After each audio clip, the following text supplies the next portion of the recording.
Y bien, estamos ahora con la alcaldesa electa de Lima, Susana Villarán. Susana, buenas noches. ¿Qué tal, Jaime? ¿Cómo estás? Bueno, felicitaciones primero. Gracias. Por el triunfo. Bueno, comencemos rápidamente por este asunto del acuerdo por Lima que has planteado. En que, como que he visto que ha habido expresiones favorables, la propia Lourdes Flores ha dicho que van a apoyar ese acuerdo, etcétera.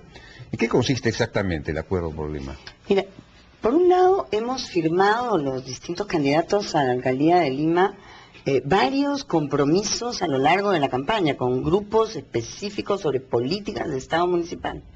Y hay que honrar estos compromisos porque todos los hemos firmado, yo creo que todas las fuerzas políticas presentes. Segundo, hay asuntos que requieren de muchas voluntades institucionales, del Congreso, del Ejecutivo, de todos los partidos políticos, por tanto, que están presentes en el Congreso, de los gobiernos distritales, y lo importante también es que necesitamos tener políticas de Estado en la municipalidad, que cada 4 años no se vuelva a inventar la rueda, y que vayan más allá de los gobiernos, por ejemplo, en materia de inversiones y otras cosas. Entonces, tiene 7 puntos.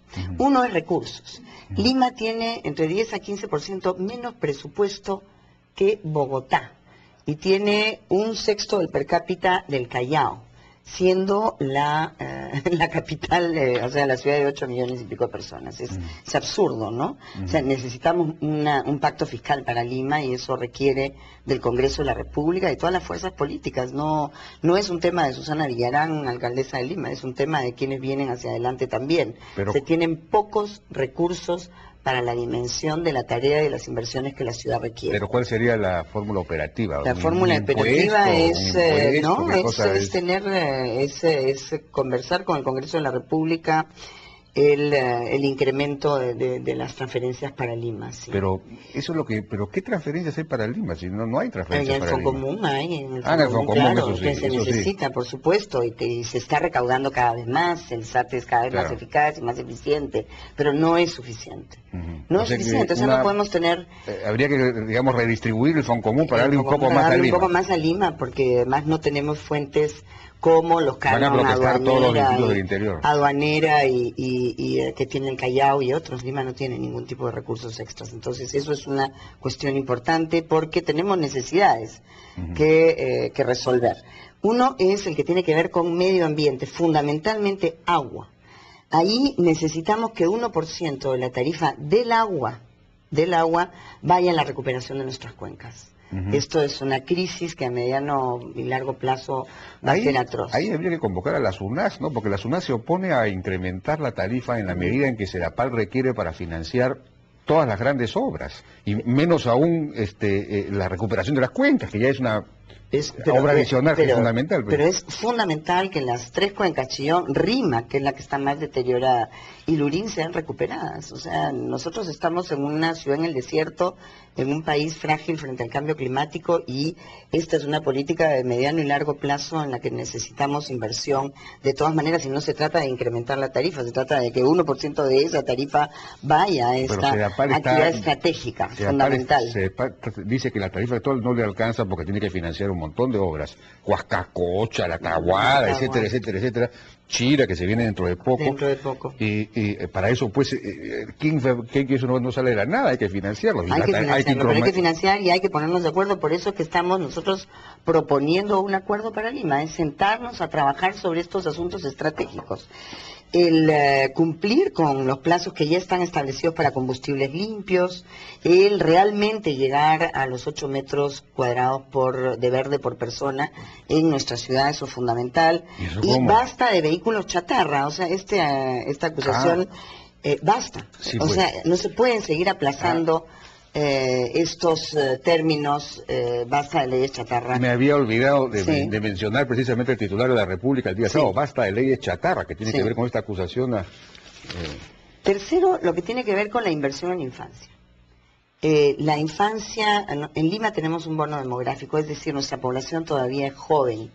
Y necesitamos invertir en oportunidades, educación, salud y en protección de la violencia. En los niveles de violencia contra la niñez nos estamos viendo todos los días en la escuela, en la casa, en la calle, las pandillas, en fin, no es un tema de seguridad ciudadana, es un tema de invertir en oportunidades y protección.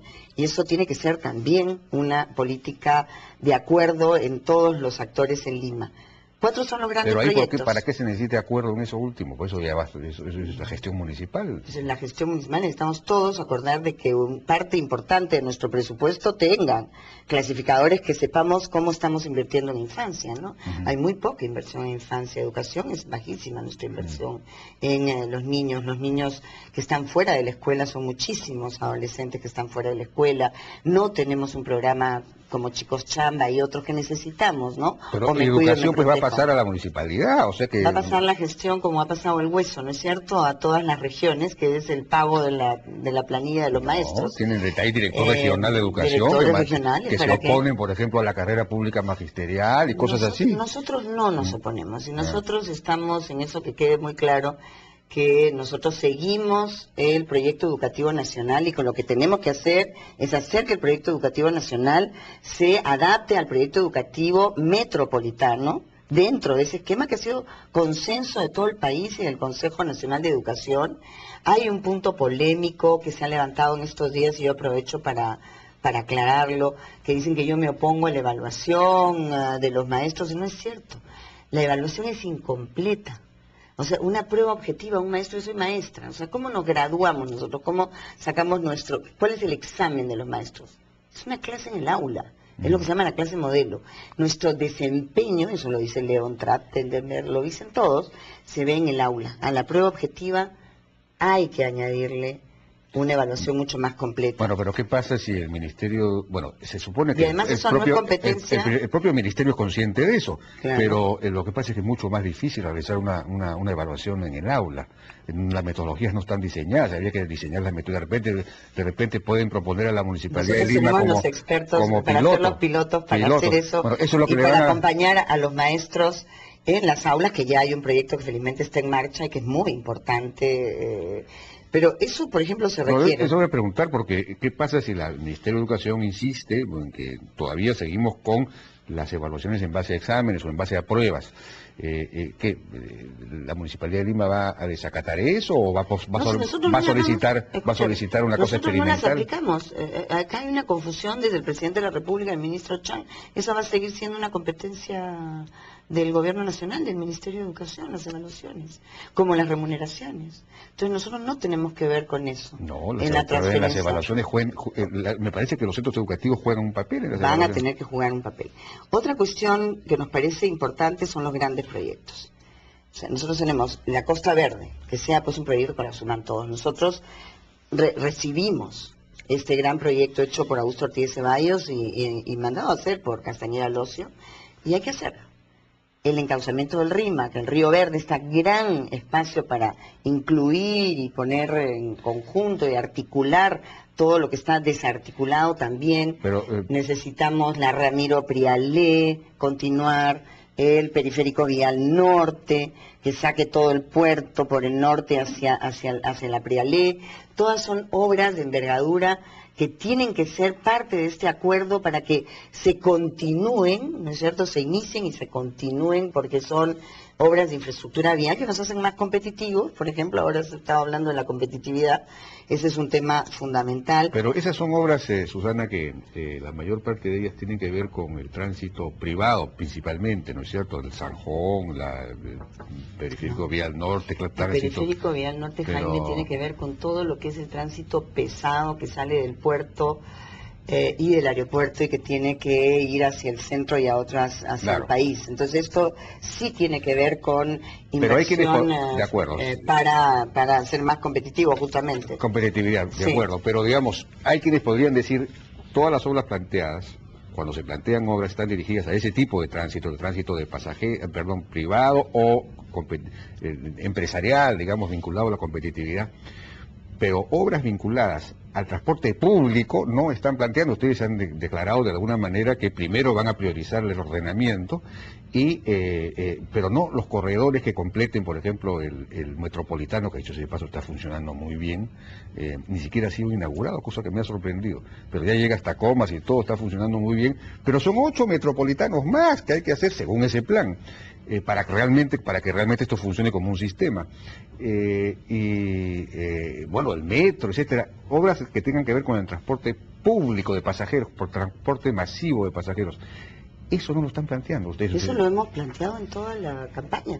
En toda la campaña hemos planteado. La gran tesis ha sido primero ordenamiento y después ya veremos si es que hay plata. Pero es que lo fundamental en este momento es ordenar el caos, ejercer autoridad en el transporte, resolver el número de rutas irracional que hay, garantizar seguridad jurídica a las empresas, fomentar esa asociatividad fundamental, empresarial de las empresas de transporte para que cambien los vehículos, porque los tenemos con un nivel de antigüedad inmensa, que contaminan y generan accidentes, esto del timón volteado y todo eso. Entonces, eso es fundamental ahora. Eso se puede hacer con una inversión de $4 millones por kilómetro. Esto no quiere decir que las grandes obras de infraestructura, por ejemplo el metro, que es una obra de envergadura, el subterráneo de la ciudad, no sea parte de este acuerdo, porque hay que empezar a hacerlo. Ajá, pero lo central ahora es ordenar, generar autoridad, liberar las calles, porque tenemos 8.500 kilómetros de rutas en Lima, o sea, más rutas no necesitamos. Lo que necesitamos es que esa sopa de fideos se ordene fundamentalmente porque...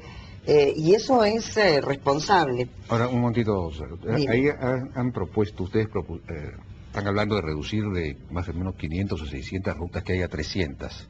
Hay 580 y van a reducir a 300, sí. Pero, y según has dicho en esta última entrevista que te han hecho en El Comercio, habría que concesionar 5 empresas por ruta a 10 años. Es más o menos a 10 años. Pero en la campaña se hablaba de convertir todo esta miríada de empresas que hay en 60 grandes empresas. Eso fue lo que se planteó.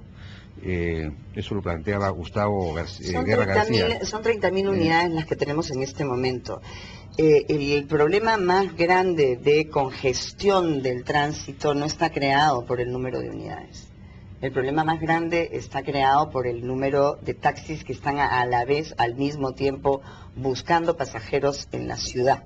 Lo que necesitamos en el transporte público de buses y microbuses es reconversión y ordenamiento.